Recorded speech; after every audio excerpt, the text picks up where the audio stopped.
भगतन की नैया पार लगावती, भगतन की नैया पार लगावती, भगतन की नैया पार लगावती। वहाँ हरि हरक गुण गावांगा माई, श्रीराम डुबकी लगावांगा। हरि हरक गुण गावांगा माई, श्रीराम डुबकी लगावांगा। वहाँ हरि हरक गुण गावांगा माई, श्रीराम डुबकी लगावांगा। हरि हरक गुण गावांगा माई, श्रीराम डुबकी लगावांगा।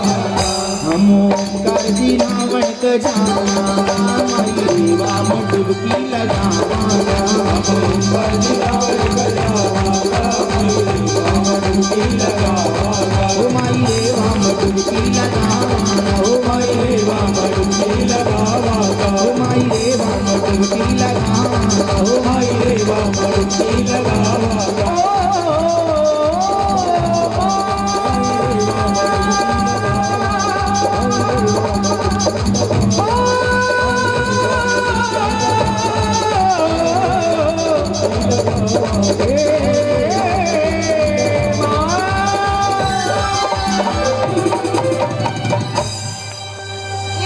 नर्मदा मैया की जय, ओंकारेश्वर भगवान की जय।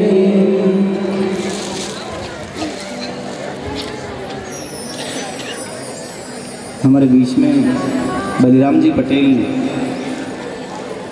देवला से पधारे, आपका स्वागत वंदन अभिनंदन।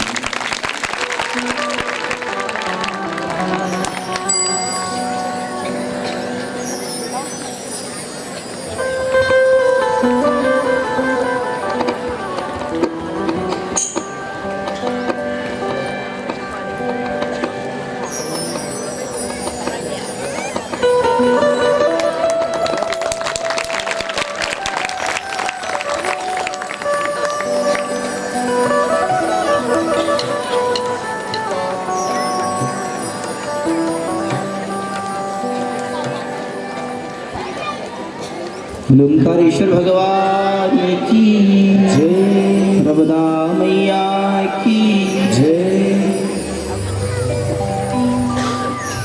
ओंकारेश्वर से आगे बढ़ेंगे तो रामघाट और रामनगर, जहाँ राम जी ने उस समय निवास किया, फिर सीतावन क्षेत्र लगता है जिसको धायड़ी घाट कहा है, और माता सीता की सेवा के लिए माता नर्मदा धायवन की गई थी, इसलिए इसको धायड़ी घाट कहा है। धाराजी भी कहते हैं, धारेश्वर भी कहते हैं और धायड़ी घाट भी कहते हैं, दोनों तटों को धाराजी कहते हैं। अब बड़ा सुंदर दृश्य था यहाँ, माता नर्मदा की जलधारा ऊपर से गिरती थी और बड़े बड़े 2 से 3 कुंड थे, जहाँ ऊपर से जलधारा प्रचंड वेग से नीचे गिरती और ऊपर से कभी कोई पत्थर जल की धारा के साथ नीचे कुंड में गिर जाता था, तो प्राकृतिक शिवलिंग यही तैयार हो जाया करते थे। इसको धाराजी कहा है। इंदिरा सागर बांध बनने से और पानी भरने से ये पावन स्थान डूब में गया है। माता सीता का ये पवित्र स्थान जिसको सीतावन कहा है महाराज, जहाँ लवकुश को जन्म दिया माता सीता ने, राजा जनक की कन्या कहलाई, राजा दशरथ की पुत्रवधू कहलाई, राजा राम की धर्मपत्नी कहलाई, हरण करके भी लंकापति राजा रावण ले गया। 4 राजाओं का सानिध्य मिला, फिर भी माता सीता को गर्भावस्था में वनवास क्यों हुआ? जब माता सीता गर्भावस्था में थी, वनवास क्यों हुआ? राजा जनक की बेटी माता सीता छोटी उम्र थी, पिता के बगीचे में फूल तोड़ने के लिए गई, तो फूल तोड़ रही है और फूल की डाली पर एक तोता एक मैना बैठे हैं। वो मैना गर्भवती थी। वो तोता गर्भवती मैना को राम कथा सुना रहा है। माता सीता फूल तोड़ रही, राम कथा सुन रही, अच्छी लगी। तोते से कहती है मुझको पूरी राम कथा सुना। तोता कहता मैया हरि अनंत हरि कथा अनंता, कही सुनई बहुविधि सब संता। भगवान अनंत है, उनकी महिमा अनंत है। छोटे से मुख से क्या राम की महिमा का बखान करूं, मेरे बस की बात नहीं है।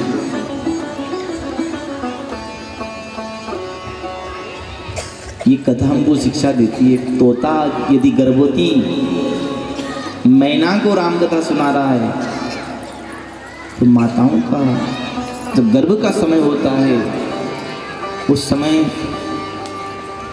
सूर्य भगवान को रोज जल चढ़ाया जाए, तुलसी को जल चढ़ाया जाए, गौ माता को रोज रोटी दी जाए। स्वयं ने आचार विचार व्यवहार सरल सात्विक और शुद्ध हो, सात्विक भोजन का आहार करे।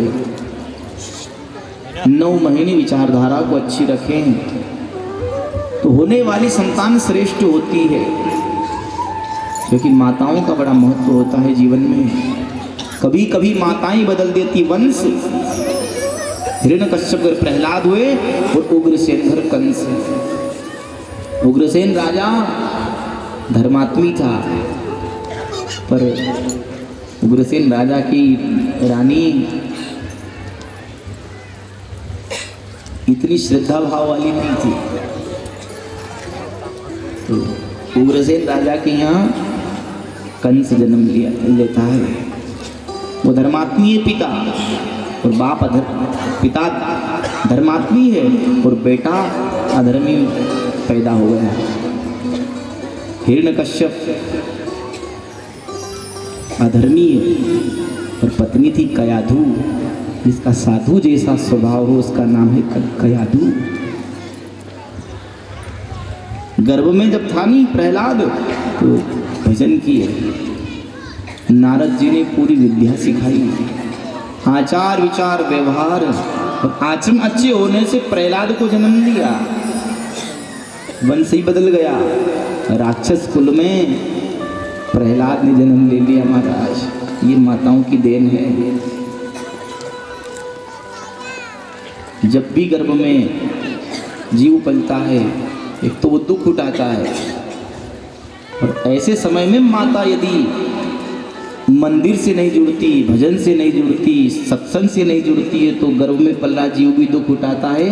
और फिर जन्म दिया उसके बाद यदि उसके आचार विचार व्यवहार गलत हुए तो फिर जन्म देने के बाद माता पिता दोनों दुख उठाते हैं। इस कलिकाल में कैसी कैसी संतानें हो रही है देखना। पहले राम कृष्ण जैसी संतानें होती थी और अब मोबाइल का जमाना आ गया है ना। व्हाट्सएप फेसबुक चलती है। 12 महीने 1.5 साल का बालक होगी वो भी सीख जाता है। अभिमन्यु गर्भ में था, जब चक्रव्यूह का सब उसको विवरण बताया जा रहा था वो सब सीख गया। जहाँ माँ को नींद आ गई तो बात की विद्या भूल गया, वो मारा गया।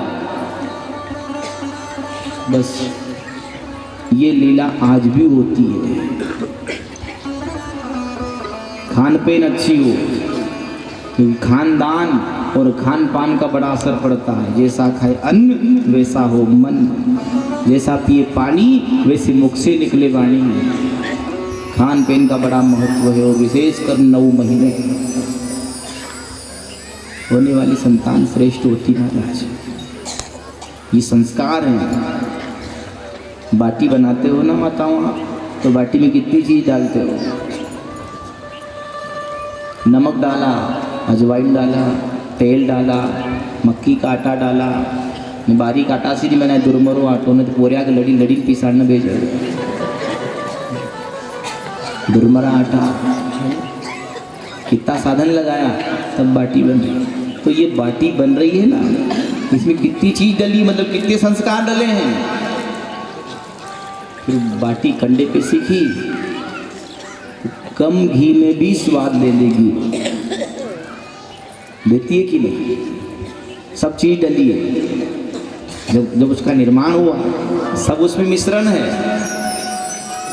मधुर आंच में सिक गई बाटी और कम घी में भी बाटी ने स्वाद दे दिया।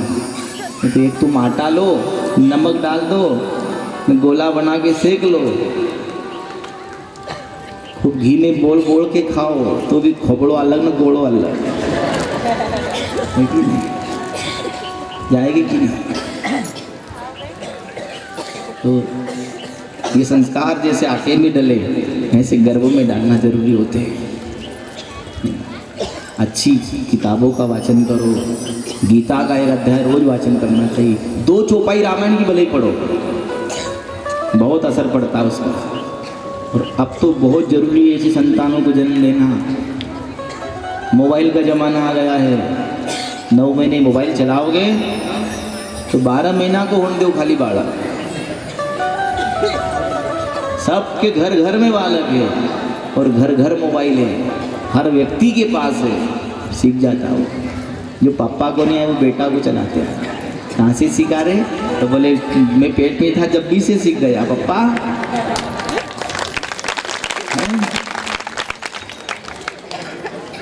ऐसा नहीं होना चाहिए। आचरण अच्छे होंगे तो काम बनेगा। संस्कार वो तो गर्भ के हो गए, उसके बाद भी संस्कार देना। घर में कोई मांगने वाला आ जाए द्वार पे, जा बेटा देखिए, हाँ सुबह हो जाए तैयार कर दो बालक को, दादा दादी के साथ जा, दादा के साथ मंदिर जा, दादी के साथ मंदिर जा, है ना। प्रभात फेरी आए जा, प्रभात फेरी में झोली में गेहूँ डाल के आ, कोई आए तो प्रणाम कर, ये संस्कार होते हैं।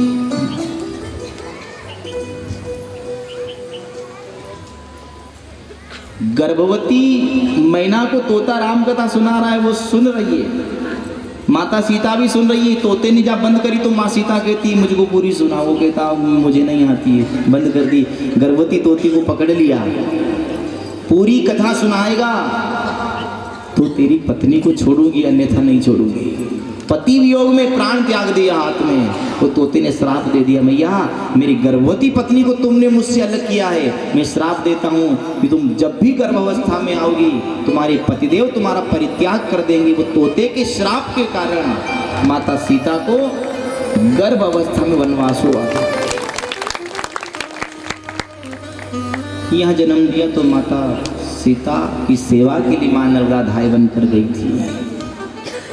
फिर आगे कवड़िया पहाड़ आते हैं। द्वापर युग में 5 पांडवों ने माता नर्मदा को रोकने का प्रयास किया, बड़ी बड़ी चट्टानें लेकर आए माता नर्मदा को रोकने के लिए। तो दिन भर तो माता रुक गई, रात्रि में कल कल निनाद करती पत्थरों को फोड़ती आगे बह गई। पांडवों ने श्राप दे दिया, मैया हम जनहित के लिए तुम्हें हस्तिनापुर ले जाना चाहते थे, बलधारियों के बल से तुम नहीं रुकी, हम तुमको श्राप देते हैं कि सामने कलयुग आ रहा है, कलयुग का पापी मानो अपनी कला से तुमको रोक लेगा। नर्मदा को दिया श्राप, पांडवों के द्वारा दिया श्राप के कारण ही माता नर्मदा के ऊपर जगह जगह बांध बने हैं। पर वो पांडवों के द्वारा दिया गया क्रोध वचन, क्रोध शब्द में दिए गए श्राप आज हमारे लिए आशीर्वाद बन गए, महाराज वरदान बन गए। ये भी विधि का विधान होगा। बांध बने तभी तो माता नर्मदा हमारे घर गांव तक आई है। ये क्षेत्र तो आपका माता नर्मदा के किनारे ही है, बाकी जो हमारा क्षेत्र था सूखा था, ये माता नर्मदा की देन। ओंकारेश्वर बांध के बनने से नहर गई और नहर के साथ माता नर्मदा हमारे खेत में आई है। पहले तो बहुत मेहनत से पानी आता था खेत में, पर अब तो मैया ने ऐसी कृपा करी है, जैसे ये टेंट ऊंचा है ना, ऐसा माता नर्मदा की नहर जा रही है और नीचे हमारा खेत है। कोई तार नहीं, कोई पाइप नहीं, वाल पलटो तो 3 घंटे में 4 बीघा पानी देके घर आ जाओ, इतनी व्यवस्था लगा दी।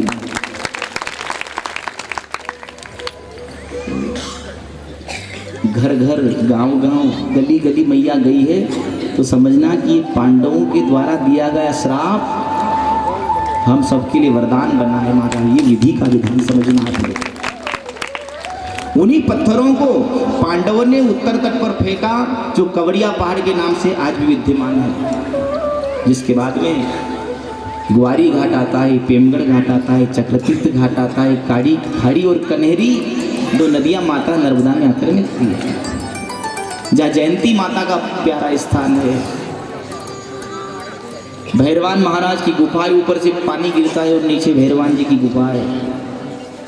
धर्मेश्वर महादेव, बारंगा नाला, कीटी घाट, बागदी नदी का संगम, नेमावर सिद्ध क्षेत्र, नेमावर माता नर्मदा का नाभि कुंड। दक्षिण तट को हांडिया घाट कहते हैं, जिसका पुराना नाम था नाभीपट्टन। मध्य में माता नर्मदा की नाभि बनी है पत्थर की, जिसको नाभि कुंड कहा है।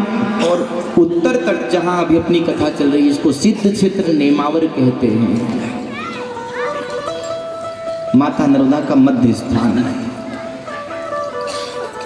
एक मणिगिर की गुफा है यहाँ। एक ग्वाला था। पहले ग्वाले हुआ करते थे गांव में। पूरे गांव की गौ माताओं को लेकर जाना, दिन भर गौ माताओं को चराना, और जो भी पैसा मिलता महीने में उससे पेट पालन करना।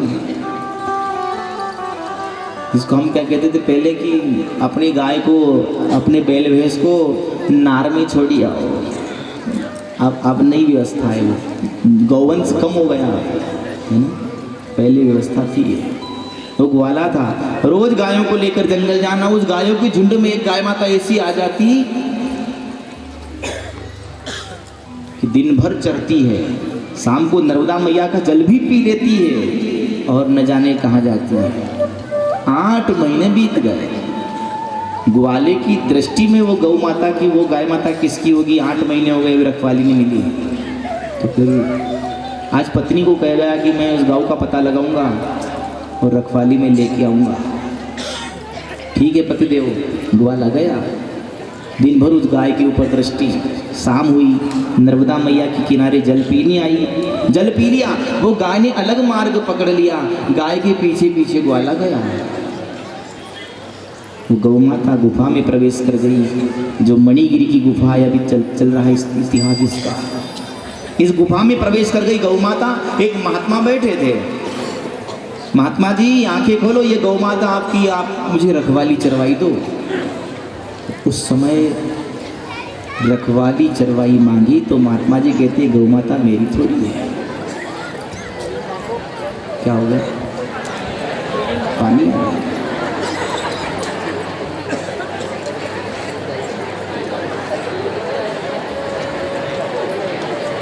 सभी शांति बनाकर बैठे, भगवान से प्रार्थना करें, माता नर्मदा से प्रार्थना करें कि कोई बाधा नहीं आए।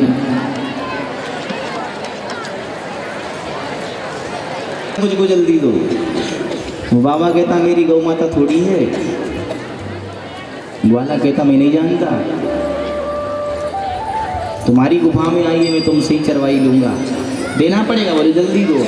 तो महात्मा जी ने क्या करा, पास में कोयले पड़े थे, कोयले उठाए और बोले लाओ तुम्हारा वस्त्र आगे करो, मैं तुमको 8 महीने की रखवाली देता हूँ। दे दिए। ग्वाला विचार करता, अरे बाबा 8 महीने तेरी गौ माता को चराया और क्या दिया मुझको? कोयला। तो भी बेचारे ने प्रेम से रख लिए। बाहर गया, सब फेंक दिए, खाली 2 रख लिए। घर पत्नी को बताऊंगा कि 8 महीने बाबा की गाय की सेवा करी, उसके फलस्वरूप मुझको कोयले मिले। कपड़े में गिठान बांध ली, घर गया तो द्वार पर पत्नी आई। द्वार खटखटाया, द्वार पर पत्नी आई। पूछा किसकी गाय थी? पता मिल गया गाय का। रखवाली मिली कि नहीं मिली? आधी मिली कि पूरी मिली? वो पतिदेव कहता मैं तो पहले भीतर तो होने दो, फिर मैं बताऊं कि कितनी रखवाली मिली मेरे को। पत्नी पति का जेब देखती है कि दिन भर से बाहर गए हैं। पत्नी पति का जेब देखती है और माँ बेटे का पेट देखती है कि इसने कुछ खाया कि नहीं खाया। ये अंतर है। सब दुनिया स्वार्थ की है ना महाराज। कभी कमाने वाला बाहर जाता है तो पिता पूछता है कितना कमाया। हर पिता पूछता है क्यों बेटा आज कितनी सिलक बनी, आज कितना कमाया। पिता पूछता है कितना कमाया, पत्नी पूछती है कितना बचाया, बच्चे पूछते हैं पापा क्या लाया। एक माँ होती वो पूछती है कि तूने क्या खाया, दिन भर से गया कुछ खाया या नहीं, ये माँ होती है। अब ग्वाला भीतर आया, बोले हाँ दी ना मेरे को रखवाली तक देता हूँ, रुक गया शांति रहा। कपड़ा की गठान खोली और वो दुई कोयला दिया। जब पत्नी के हाथ में गए तो पत्नी ने देखा तो खुश हो गई, अरे ये तो सोना है। कोयला सोना बन गया, कोयला सोना बन गया। पत्नी खुश हो रही कि एक डल्ला में बाजू बंद, एक डल्ला मोहन मान, काम बन जाएगा। हाँ भाई को तो समझनी पड़ेगी कि ये कोयला दिया था, बन गया सोना। पत्नी ने पानी छिटा कि कई से यहाँ जो कि वो तो यहीं पर क्या करो देवी मक तो जो फेंकिया है वो देख ही रहा है। हाँ, क्यों और दिए थे क्या, वो दिए थे पर कोयला था, सोना कैसा बन गया ये विचार कर रहा हूँ। सोना था, कोयला था पर सोना बन गया। और देवी यतरा दिया था पर हमारा भागज में नहीं था। जो भाग में है वो भाग के आता है और जो भाग में नहीं है वो आके भी भाग जाएगा। बाबा ने तो दिए थे कि ले जा, क्या करूँ देवी बहुत सारी थी पर फेंक आया, खाली 2 लेके आया हूँ। तो कहती तुम जाओ अपन सनावल में सारा पातो कार ना की ले वागा। बोली तो को समझ पड़ रही, रात है अभी, जंगल का मार्ग है, कल देखूंगा। अब कल सुबह सुबह जल्दी उठा गया तो न तो कोयला मिला, न बाबा मिले, न गाय मिली, खाली गुफा मिली। उस समय पछताया कि मैं सब ले जाता तो काम बन जाता। समय चुकी पुनी का पछताने और काव रसा सब कृषि सुखाने। समय बीत जाए और उसके बाद में पछताए तो फिर कोई लाभ नहीं है। फसल सूख जाए और फिर पानी देने के लिए जाए तो समय व्यर्थ और पानी व्यर्थ। जैसे समय आता है किसी का भी, अभी हमको मानव जीवन मिला, ये समय आया है, ये कथा सुनने का अवसर आया है, भगवती ने खूब आनंद दिया और उसी आनंद में डुबकी लगाने के लिए इंद्र राजा को भी कौन सी मन कर रो, तो वो भी हाजिरी लगा गया। और दादा और कहीं जा, मालूम है हमको भी तो 12 महीने पड़ता है, बैसाख महीने से देख रहे तेरे को भी। जैसे स्टूडेंट हाजिरी लगाने के लिए जाता है ना स्कूल में, तो हर महीने प्रेजेंट लगा रहा है, हर महीने हाजिरी लगा रहा है। बस तेरी हाजिरी लग गई, 2 का डर लगता नहीं, किसका, पानी का न पुलिस का।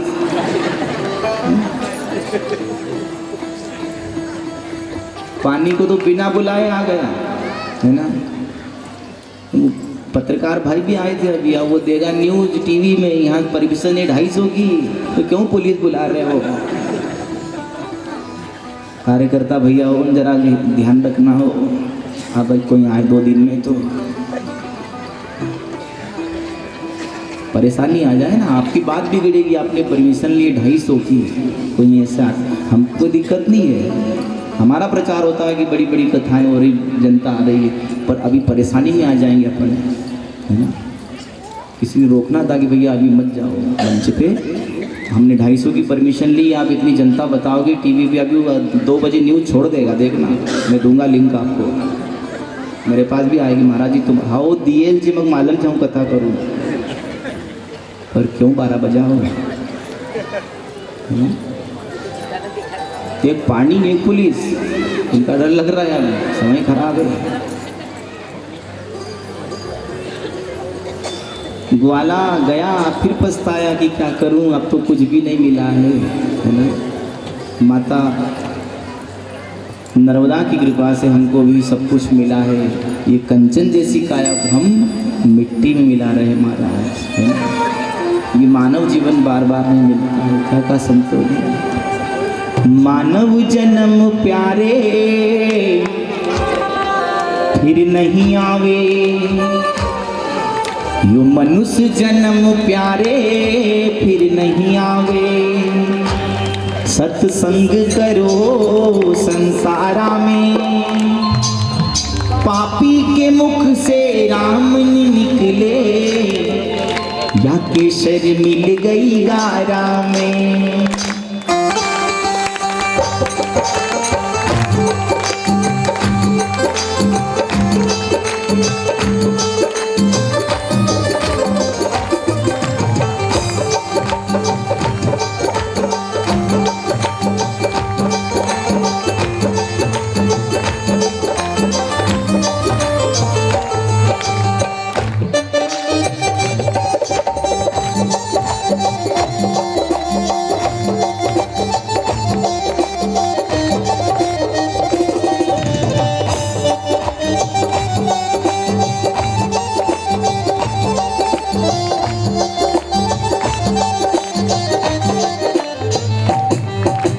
मानव जन्म प्यार फिर नहीं आवे, मानव जन्म प्यार फिर नहीं आवे। संग करो संसारा में, सत्संग करो संसारा में, हरि भजन करो संसारा में, हरि भजन करो संसारा में। ओ पापी के मुख से राम न निकले, केसर मिल गई गारा में। पापी के मुख से राम नगार नगर से कार न जाने, कूद गई वागारा में। ओ हारे न जाने श्रृंगार न जाने, कूद गई वागारा में। और नगर से कार न जाने, कूद गई वागारा में। ओ मानव जन्म प्यार फिर नहीं आवे, मानव जन्म प्यार फिर नहीं आवे। संग करो संसारा में, सत्संग करो संसारा में। ओ पापी के मुख से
गलियारा में। ओ मानव जन्म प्यार फिर नहीं आवे, मानव जन्म प्यार फिर नहीं आवे। संग करो संसारा में, सत्संग करो संसारा में। ओ पापी के मुख से राम न निकले, केसर भूल गई गारा में। ओ पापी के मुख से राम न निकले, केसर भूल गई गारा में।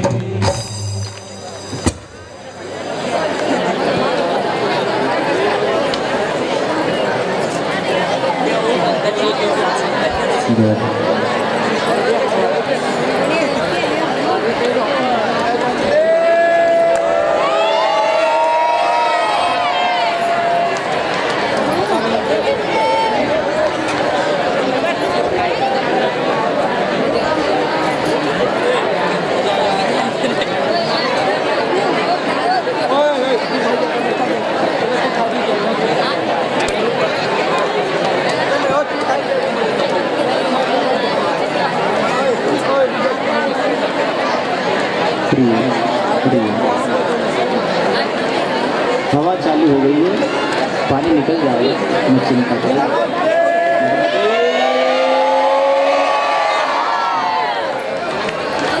कितने भक्तों की आस्था भी तो लगी है ना महापुरुष। चिंता मत करो, भगवान से मन ही मन जब करो, तो प्रार्थना करो, निकल जाएगी। हवा चालू हो गई है। विद्यमान सिद्ध क्षेत्र निमावर मणिगिरी की गुफा से आगे चलते हैं तो जामनेर घाट आता है, जहाँ जामवंती माँ ने तपस्या करी है।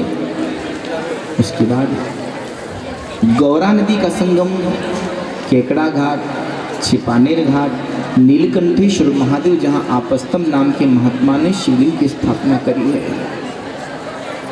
फिर डिमावर क्षेत्र बाबरी घाट, बिलाड़िया घाट, सातुमड़ी घाट, होलीपुरा घाट, सिंधु नदी का संगम, मधु घाट, बुधनी घाट जिसकी स्थापना बुद्ध ने करी, गदरिया नदी का संगम।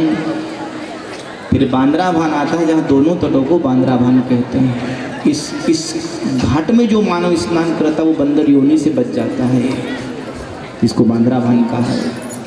ये राजा वैश्वानर की तपोस्थली है। राजा वैश्वानर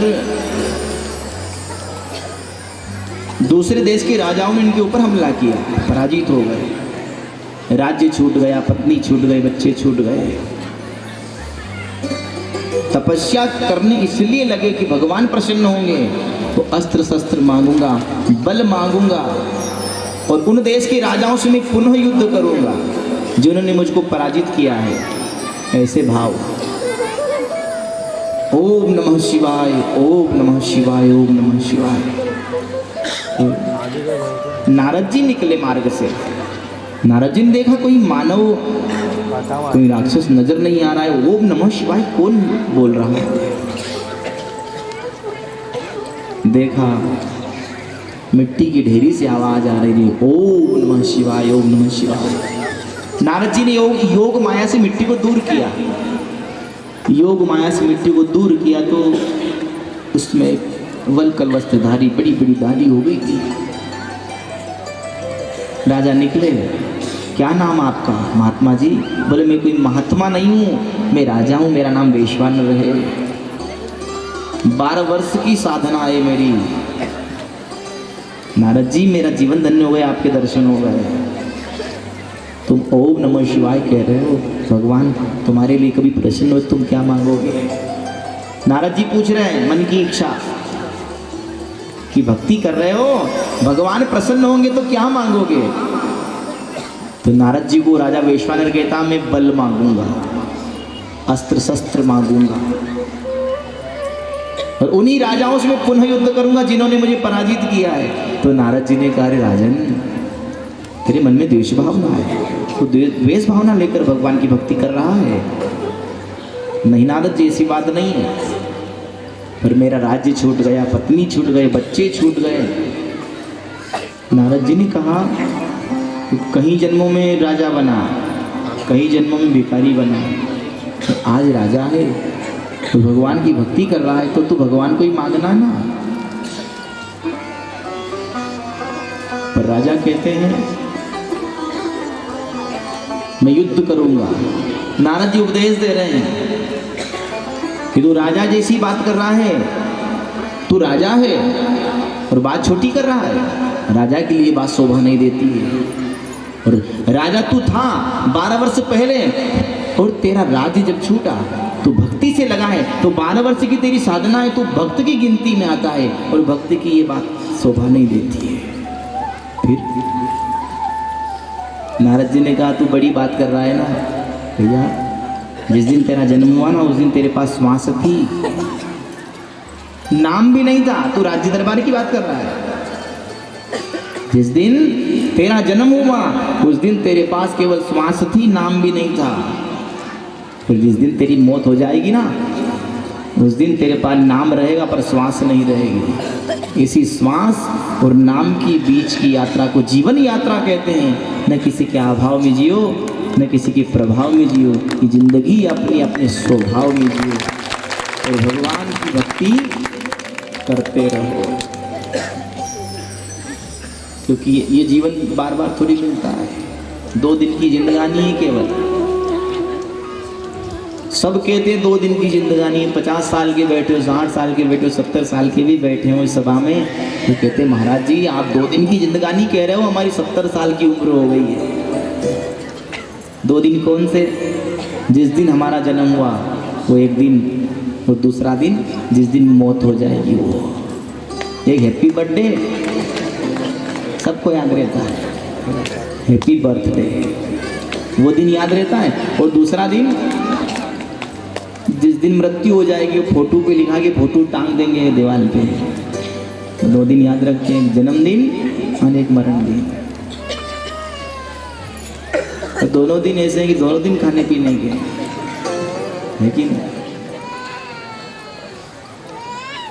जन्म होए बर्थडे आ जाए तो केक काटेंगे, दीपक बुझाएंगे। कहाँ बन घाट पे है ना? कहाँ मना बर्थडे? घाट पे। कौन से घाट पे? खेड़ी घाट पे। एक दिन उसी घाट पे जाना है अपने को भी। भारतीय संस्कृति क्या कहती है कि ये तो पाश्चात्य संस्कृति है। कहाँ लिखा है धर्मों में, ग्रंथों में कि केक काटते हैं? और केक काटो वो तो ठीक है, दीपक जलाते हो, मोमबत्ती बुझाते हो। भगवान के नाम से बर्थडे के दिन दीपक लगाना, ईश्वर से प्रार्थना करना कि ये दीपक जैसा जल रहा है वैसा हमारे जीवन में भी भक्ति का दीपक जलता रहे, ज्ञान का दीपक जलता रहे, प्रकाश होता रहे। मोमबत्ती बुझाने से काम नहीं होगा, धर्म से जुड़ना है अपने को। किसी गरीब को भोजन खिला दो, किसी गौशाला में अपने नाम से खली का बोरा दे आओ, काकड़े का बोरा दे आओ, गाय माता खाएगी, बाबुल करेगी, रस बनाएगी, तुम्हारे जीवन में रस भर देगी माता। ऐसा काम करो। कहाँ के केक काट रहे हो? किसने काटे? कोई साधु महात्मा ने, अपने पूर्वजों ने केक काटे? ये तो अंग्रेज गए, अंग्रेजी छोड़ गए, अपना गए ना पटकी रहा है ना। न खाते थोड़ी है वो, खाली गाल पे लगाने के लिए आता है। सब भर दिया, माथा भी गाल भी। 12 बजे रात को नहाना पड़ा। ऐसा बर्थडे नहीं मनता। सब मनाने वाले बैठे हैं, नहीं? सुनने के बाद भी मनाएंगे, नहीं? क्योंकि महाराज हम सुना सबकिन करान मन की, है ना? तुम्हारी कथा वाली पंडाल तक से हमरी ऐसी गया कपड़ा झटकिया कि महाराज जी तुम्हारी कथा तुम्हारा सुपर। घड़ा को सीधा करो, जब पानी आएगा तो तुम 100 कथा भी सुनिया करो, काम नहीं होगा। जंग दो, जंग धुल जाएगा नहीं, काम बन जाएगा। माथे का टीका, सिर की चोटी, कांधे की जनेऊ, कमर की धोती सब गायब हो गई। कमर की धोती भी गई, जींस आ गए, ऐसे से जींस की मत पूछो, आधे फटे, फैशन बन गई है कि नहीं? छोटे छोटे जींस आ गए, जैसे बांडिया हुए, फैशन बन गई। फिर कमर की धोती तो गई, ठीक है, कोट पहनोगे, फोकट गुता जाओगे, नया जमाना है। छोड़ो धोती को, कुर्ता पजामा पहनो। उसके बाद कंधे की जनेऊ, तो उसके भी नियम होते हैं। कभी वो नहीं धारण कर पाओ या नियम नहीं सदे, वो भी ठीक है, पर 2 तो कर सकते हो कि नहीं, समझना। कथा सार्थक हो जाएगी। अपना भी तो कुछ बनना चाहिए कि नहीं? मुस्लिम भाई माथे पे टोपी धारण करते हैं तो जहाँ निकल जाए वो कि ये भाई ये धर्म का है, तो आप अपना भी तो कोई मोनो बनाओ। क्या मोनो अपना? खाली 2 एक माथे का तिलक, सिर की चोटी, बाल ना सब में कटाड़िया होगा ना चोटी नहीं धरेगा। अब कटिंग कैसी होती है? जैसे दादा का नाव का दे दिया न माई का नाव का धरिया।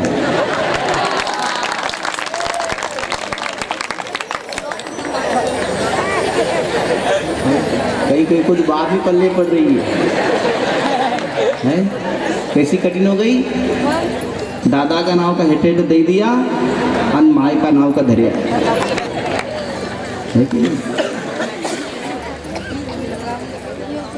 कहाँ तक सिखाऊं महाराज, बात बैठिया है।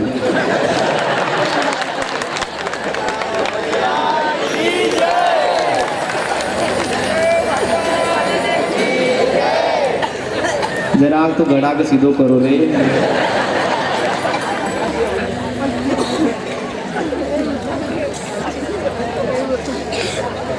जब मवाएगा पानी।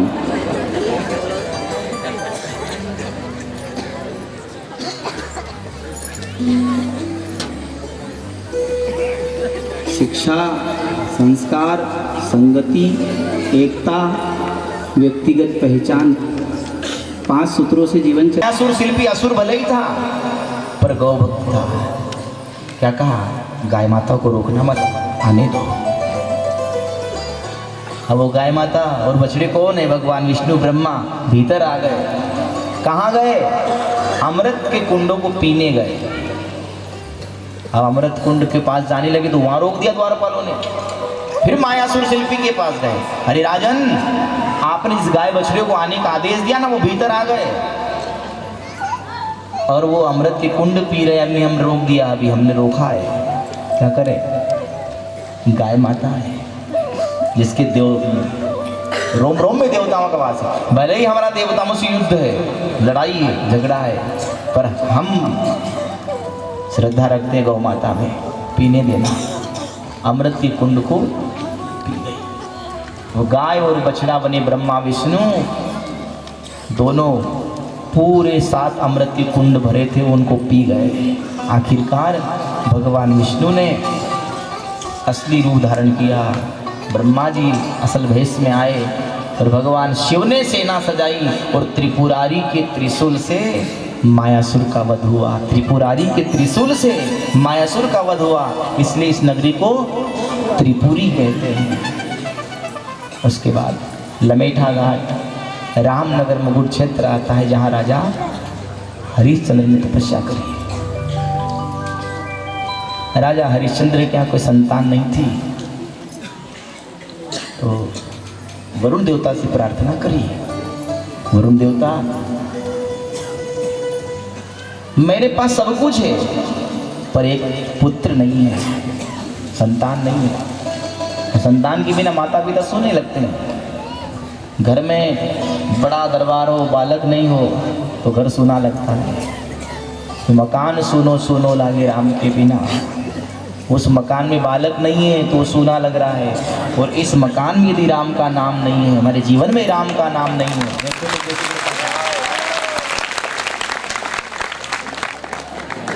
नर्मदा मैया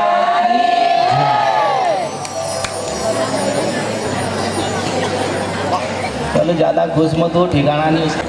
भगवान से प्रार्थना करी, अपना जप काम में आ गया, अपनी भक्ति काम में आ गई, और श्रद्धा विश्वास जिसमें भगवान है उनने कहा कि अभी जा तू, तेरा काम।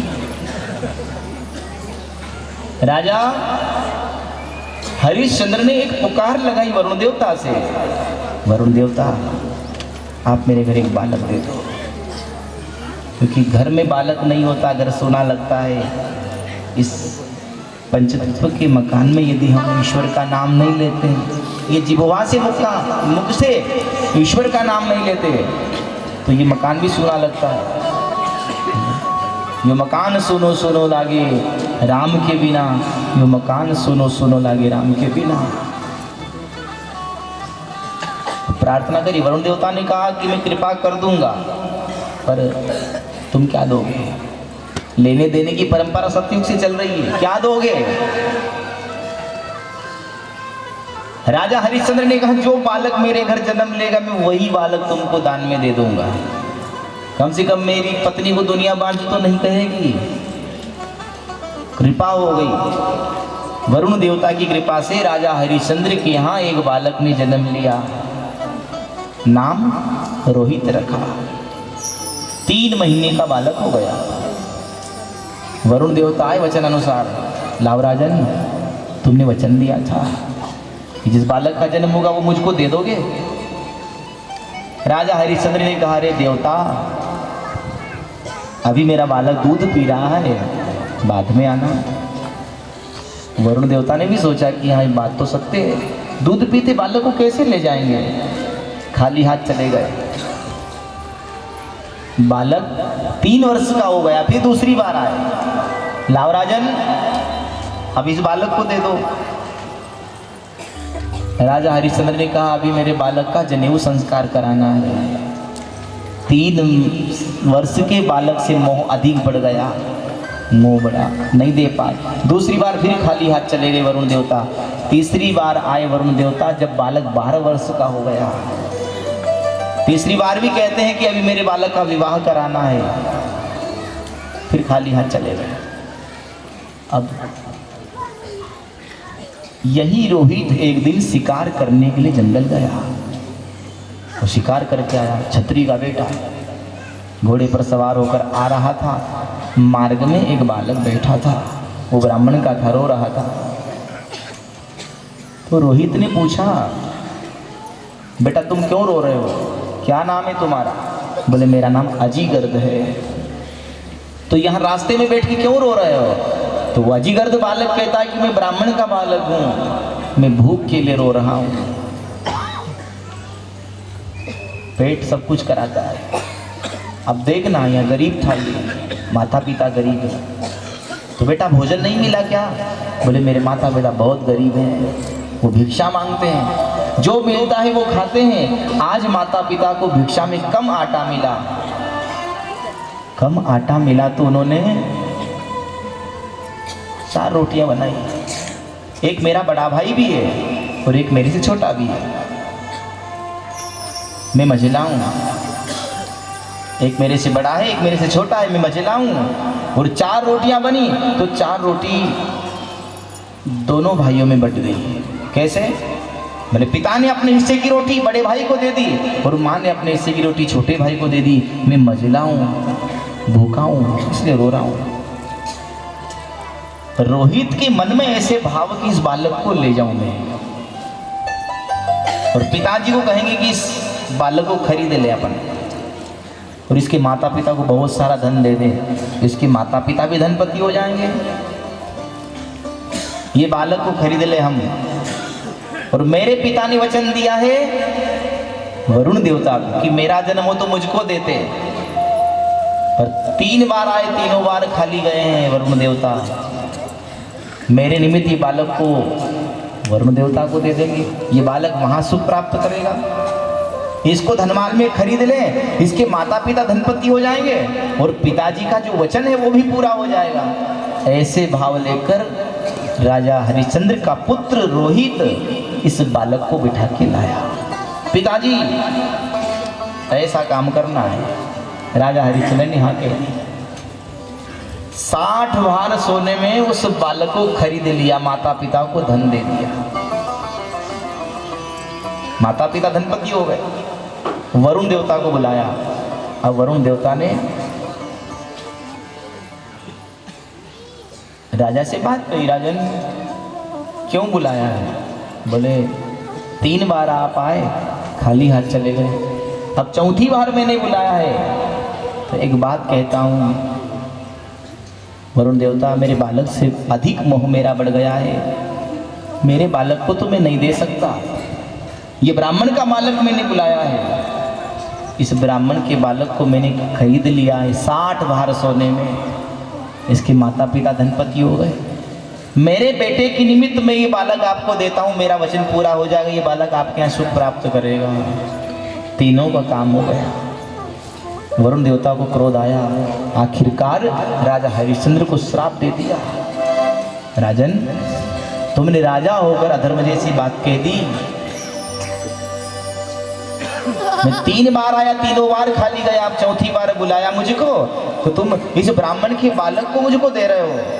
राजा तो कहते प्राण जाए पर वचन न जाए, पर आज तुमने अपने वचन को खो दिया राजन।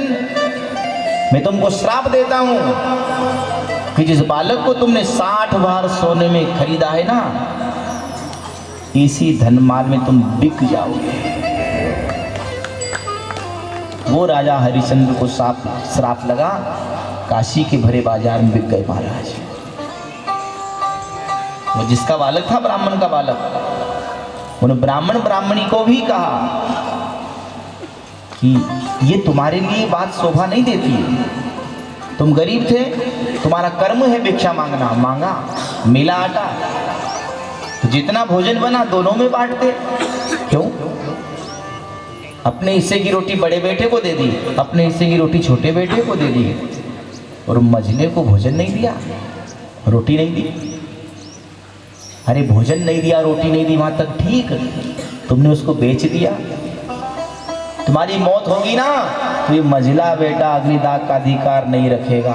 वो परंपरा आज भी चलती है महाराज। माता पिता की मौत होती है तो बड़ा बेटा या छोटा बेटा आग दाग करता है, मझले को अधिकार नहीं होता है। उन्हीं राजा हरिश्चंद्र ने तपस्या करी, जिसको रामनगर मुगुट क्षेत्र कहा है महाराज। धर्म की रक्षा के लिए राजा हरिश्चंद्र ने स्वप्न में विश्वामित्र आए थे और कहा था भैया ये दान सब कुछ दिया है। वो स्वप्न का दान वास्तव में देने लगे, फिर उसको ऊपर कुछ रखना था, बस उसके हिसाब से फिर राजा हरिश्चंद्र को श्राप भी था और स्वप्न आया, इस हिसाब से वो फलीभूत हुआ। आखिरकार राजा हरिश्चंद्र को भरे बाजार में काशी में बिकना पड़ा, और वो परीक्षा थी। अंततः गत्वा भगवान ने उनको दर्शन दिए थे महाराज। राजा हरिश्चंद्र ने यहाँ तपस्या करी, जिसको रामनगर मुगुट क्षेत्र कहा है।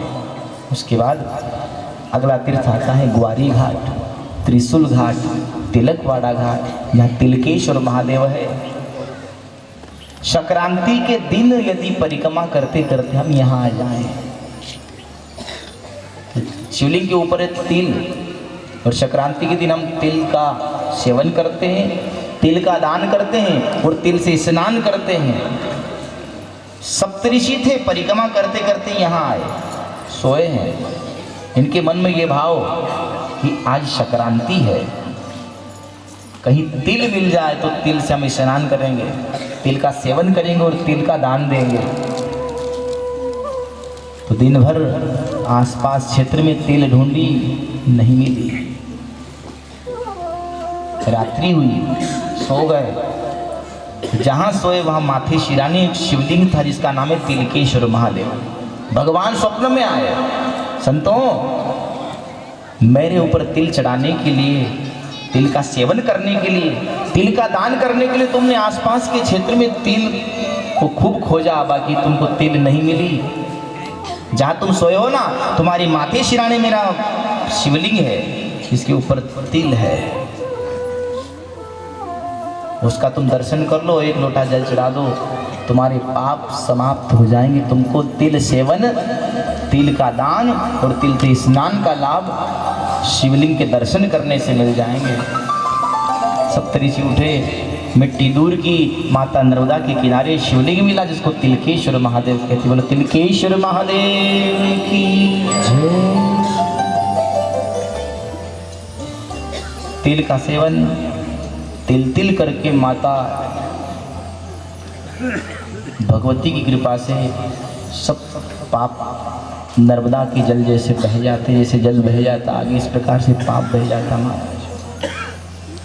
फिर गौर नदी का संगम, छोलिया घाट, पद्मी घाट, और अब माता नर्मदा की नाव में बैठकर हम आगे बढ़ेंगे और मैया से प्रार्थना करेंगे, माई समय अभी विपरीत है, कब रुख बदल दे, इसलिए तो जैसे बुद्धि प्रेरणा देती जा रही है उस प्रकार से हम आगे बढ़ेंगे। आओ अब यहाँ से जल्द ही अमरकंटक की ओर चलेंगे। आज पूर्णाहुति है ना, भोजन भंडारा, कन्या भोजन है। अभी महाआरती के बाद भगत लोग सभी प्रसादी लेकर जाएंगे, साथ में जितनी भी कन्याएं हैं और गांव में जो भी कन्याएं हैं और यहाँ बाहर से भी जो कन्याएं आई हैं, वो कन्याएं कन्या भोजन करके ही जावे और सभी भक्त प्रसाद लेकर ही जावे। कभी कभी प्रसाद नसीब नहीं होता है, कोई लेने वाले को नसीब नहीं होता है और कोई छोड़ के चला जाता है। प्रसाद कौन नहीं लेता है? जिसको सुतक होता है। आरती कौन नहीं लेता है? जिसको सुतक होता है। पिछले 6 दिनों से जिसको सुतक था वो जल्दी जल्दी निकल जाते थे, नहीं आरती लेते नहीं प्रसादी लेते। एक जगह दाल बाटी बनी थी तो खूब अच्छी दाल थी, पंक्ति में परोस रहे होता है, सबको पता है। कभी मौत हो जाए घर में तो नहीं जाएगा 12 दिन 15 दिन। जिसने काम किया वो 1.25 महीने नहीं जाता है। कोई कोई तो होली का रंग डले इसके बाद जाते हैं, वो नहीं जाता है। तो या तो मौत हुई है, सुतक है, मंदिर में नहीं जाएंगे, ना प्रसाद लेंगे ना आरती लेंगे। और या फिर घर में यदि बालक हुआ है तो फिर 7 दिन नहीं जाएंगे, वृद्धि हो गई घर में। अब न तो बालक हुआ है न मौत हुई है। 6 दिन से देख रहे प्रसाद छोड़ छोड़ के जा रहे थे। प्रसाद कौन नहीं खाता, आरती कौन लेता? जिस मजा नहीं देता वो कहेगी कहाँ खराब करेंगे अपन, ऐसा नहीं है। प्रसाद कौन लेता है? इसके भाग में होता है। प्रसाद का क्या अर्थ हुआ? कथा सुनते हो प्रसाद छोड़ के जाते हो, गलत बात है। अब तुम कहोगे महाराज प्रसाद छोड़ने चलेगा, हमको क्यों लपेटा में ले रहा? और समझ तो पड़े कि आगामी कथा में ध्यान दे, है ना। प्रसाद का क्या अर्थ हुआ? प्र से परमात्मा, सा से उसको कहा है प्रसाद। प्रसाद छोड़ के कौन गई थी सबको पता है, नहीं सत्यनारायण भगवान की कथा में आती है। हाँ, अब तुम कहोगे महाराज आज तो लेवांगा, तुम लेवो क्यों नहीं? आज नुक्ति बनी मुझे। महाराज जी नुक्ति खाने से मुक्ति होती है कि आज 2-3 कुंटल की नुक्ति बनेगी, आज तो लीना जाएगा है। नुक्ति से मुक्ति होती है महाराज जी, नुक्ति तो खाएगा, अच्छी बात है। नुक्ति की प्रसादी बनी है, अब खा के जाना। न बुरा लगा हो तो सबको नर्मदे। आओ हम माता नर्मदा की रेलगाड़ी में बैठकर आगे बढ़ेंगे जल्द ही, क्योंकि स्वागत वंदन की भी आज थोड़ी बेला रहेगी। एक कथा मरकंटक की कहेंगे इसके बाद में। और जो भी जजमान जोड़े पर बैठे हैं आप सबका बहुत बहुत साधुवाद, बहुत बहुत धन्यवाद। सभी कार्यकर्ताओं ने सब कुछ अच्छा सा निभाया, अपनी ड्यूटी जिसको जहाँ कार्य सौंपा उसने काम बनाया है। आओ पहले इस यात्रा को पूरी करने। बोली नर्मदा मैया की थाली, कसी चलन रेलगाड़ी हो।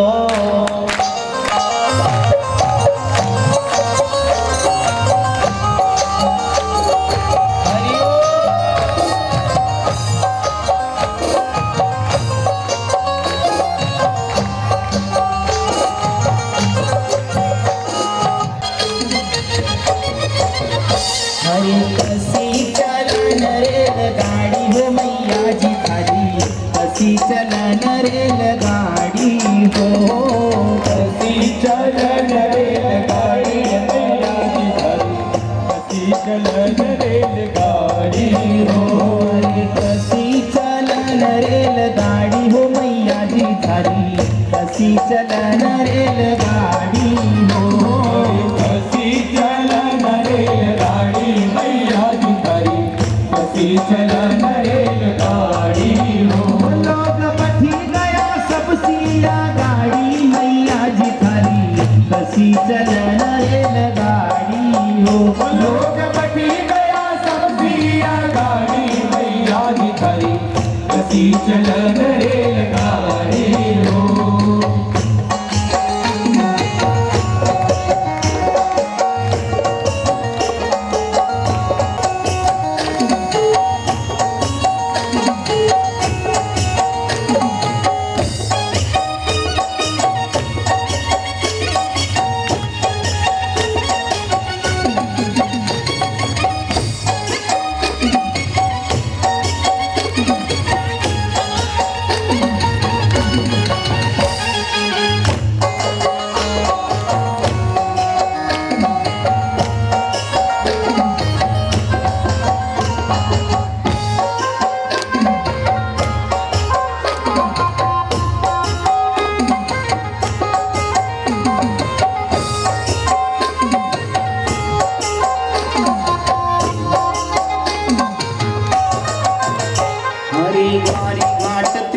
घाट तिलकवाड़ा घाट, कुंवारी घाट त्रिशूल घाट तिलकवाड़ा घाट, कुंवारी घाट त्रिशूल घाट तिलकवाड़ा घाट, कुंवारी घाट त्रिशूल घाट तिलकवाड़ा घाट, गोरी नदी झूलिया घाट पत्नी घाट, गोरी